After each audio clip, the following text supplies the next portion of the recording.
Good evening. This is Craig Armstrong. Brandon Triche. And we have a newcomer here. Felisha Booker. There we go. We're missing one, as you can see. About time, yes. But he's here with us over the speaker. Yes, indeed. Yes, indeed. Y'all look good out there too. Y'all look good right now. Thank you. He was running because we knew we were gonna have to talk about the Eagles, but hey, it is what it is.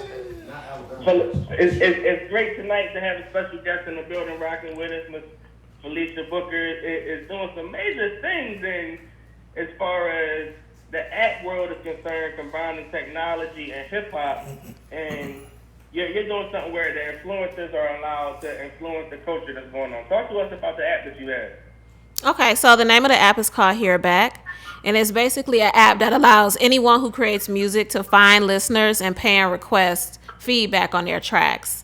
I started it just because I know so many dope artists and producers and writers who just don't get heard.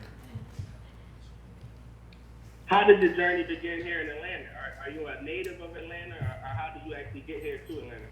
No, I'm actually from Cleveland. The land. Yeah, I'm from Cleveland, and I wanted to work in the music industry, so I had originally moved to New York, and I was out there for several years, and then I just kind of wanted a change, and so I came to Atlanta, so I've been here for a very long time now.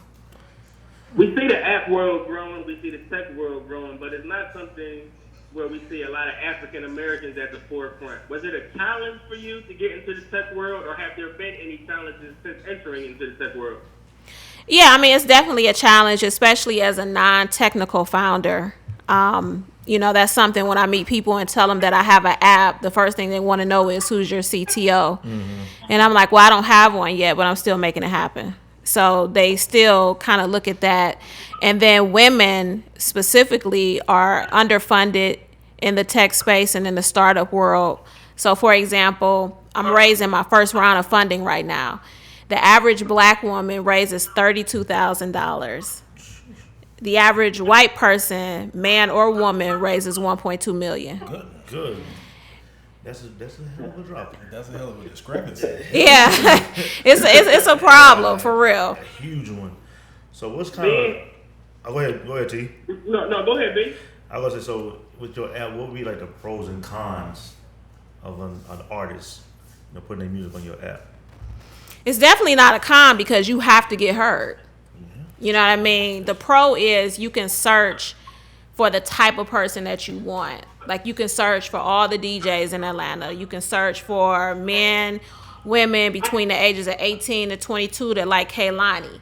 You can search for, you can just use different interests and demographics to search and find people who are more likely to want to hear your music. Because my whole thing is, I feel like if you put music in front of people who are more likely to want to hear it, and they hear it and they like it, spread the word. Yeah, something positive is going to happen from that. So, word of mouth. Word of mouth is powerful. Word of mouth is new DJs nowadays. Yeah, it's true. So I'm definitely with it. Yeah. So when is this app launching? We'll probably launch in about 2 weeks. So we have a beta test going on now in the iOS store. And so we've been testing for a little while just with people in my network, making sure everything works. And then we're also working on the Android version of the app as well. And you don't have to do Androids. we do. I have so many friends, and they're like, I can't use the app. So yeah, we got to get that going. You got to service everybody. I know service everybody, but Apple's life, man. You got Apple life. So look what you got. I know. Exactly. Everybody ain't able. Calm down. No, they able. How will your app differ from an Apple or a Tidal? With artists, they're so big. Oh, I gotta get my music on Apple. I gotta get my music on Tidal. It has to be on Spotify. What will your app offer that will kind of flow and get artists to come and service their music there? Sure, like Apple, Tidal, those companies, those are distribution companies. So they distribute to all of their listeners your music. But you don't know who's listening, and you don't know what they think unless they drop a comment and maybe a like. Mm-hmm. And so one thing that we really try to focus on, I feel like a lot of platforms now, like, they get artists hype over what I like to call vanity metrics. You know what I mean? I'm about to say, that sounds like a lot. Vanity metrics. It's like, oh, you got like 1 million views. So what does that like really mean? You know what I mean? Like it's a lot of people with 1 million views and they ain't nowhere. You know what I'm saying? They're not really that much closer to where they're going. Everybody just seen it. That's it. Right. Just looking at it, not really. And, you know, on our platform, we always say no bots. You know, there are no bots. We're going to be verifying people. So it's a lot of scamming that's been going on in the industry. Mm-hmm. And so, you know, we're really focused on making sure people who create music actually hear back. That's why I called it that, because makes sense. No matter what you do, like people go to an event, yo, I was at this festival, so-and-so, I met so-and-so, or my cousin hooked me up with so-and-so and I sent my music, da-da-da-da-da. And then I'm like, okay, did you hear back? And they're like, yeah, nah, I ain't hear back yet. You know what I mean? So it's more about, you know, influence. And then the other thing too is I feel like I've heard people have hit records, right? And maybe one person or two people of influence heard that hit record, right? So it never went anywhere. So my theory is, what happens if you get 50 people of high influence to hear that same record? Now the person who created it, they have more leverage in the situation, and it increases their chances that it could actually go somewhere and do something. Makes sense. So yeah, we're not a distribution. We are definitely for feedback to really connect people with real people so that they can get that, you know, and that's how you grow real a fan base. engagement. Absolutely. Yeah. Fan base grows like that. How do artists go about getting their music on your app? So the way it works is you just when you download the app, you find a listener. You know, and you can read about them. You can see their background, maybe who they work for, what projects they're working on, different things like that. And connect that way. Favorite artists, and then everyone has a price. So everyone also can be a listener. So even as an artist or producer, you can pay to get feedback, but then you can also charge people to get your feedback because you may be an expert as well. And we're all fans at the end of the day. That's true. Right? So, you find your listener, you see the price, you upload your music or video, and then you pay, and then that person gets a notification that, boom, they got a feedback request. So they get it, and they play it, and they give it a rating, and they write their feedback, and then it goes back to the person who requested it. Oh, super dope. That's definitely something different. It's not gonna be in the other app. No, this is definitely something I've never heard of before, but it's something we definitely need. I'll tell you that right now. So where do you see yourself, and where do you see your at 5 years from now? What is your 5-year goal, I'll say, for yourself as a businesswoman moving in the tech world, and as far as your app? I think within 5 years, somebody will probably be trying to buy us, for sure. And I think that for myself, I'm just, you know, music and tech is my space. I've been in music for 18 years now. And so now that I'm in the tech space, I'm realizing that there are so many things that people in music don't have on an app. So, you know, I've got some other ideas already in the bank, but, you know, focusing on this one right now. Pop this off. Because this really solves the number one problem for people who create music. Right.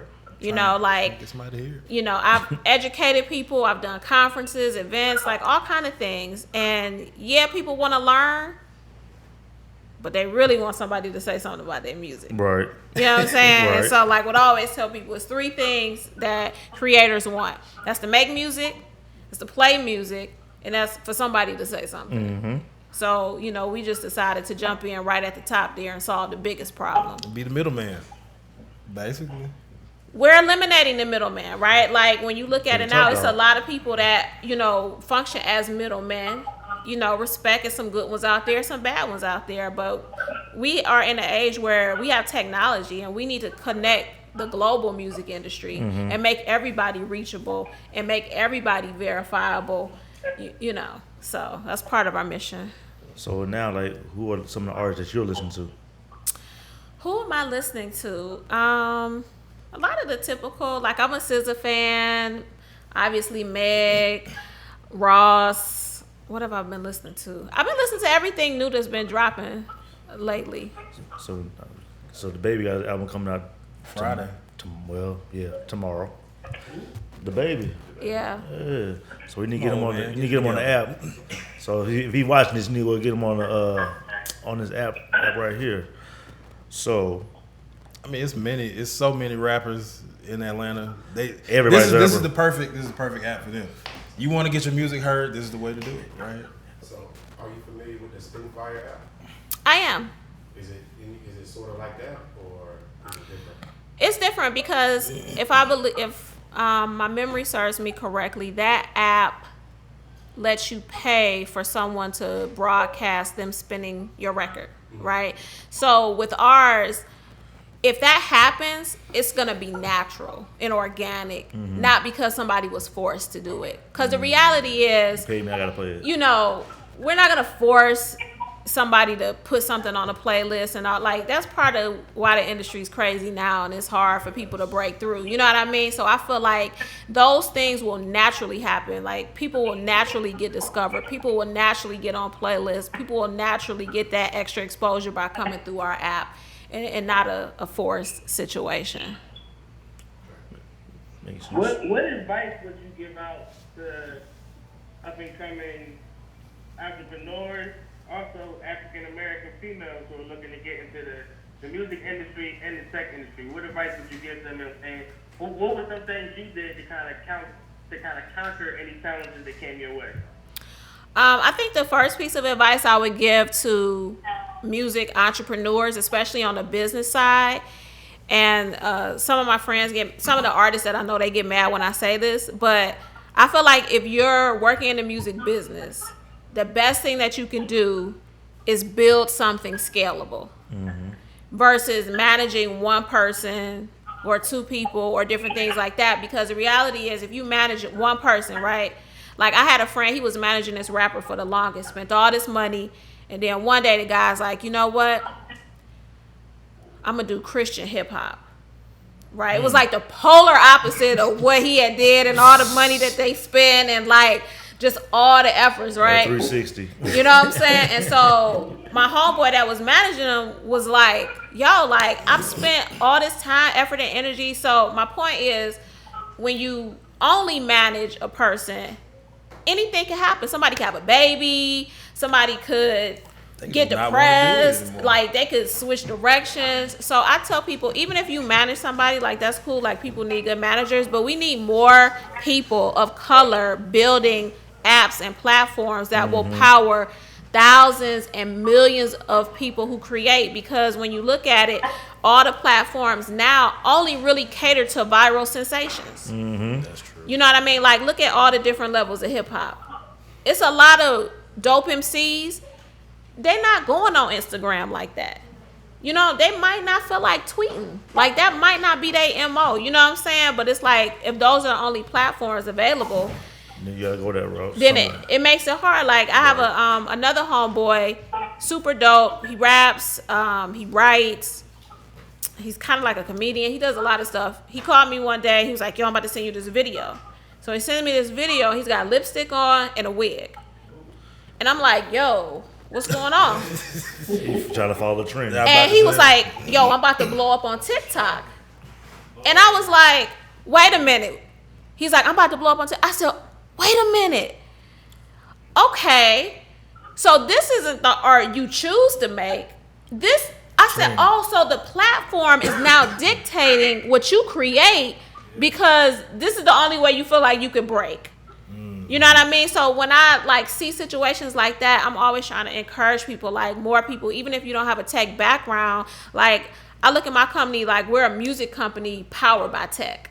You know what I'm saying? So we're music first, and then the tech is just the vehicle that we use to get it out there. So I encourage people to solve some problems in the music industry, because it's a ton of problems that people aren't even checking for, but they do need to be solved.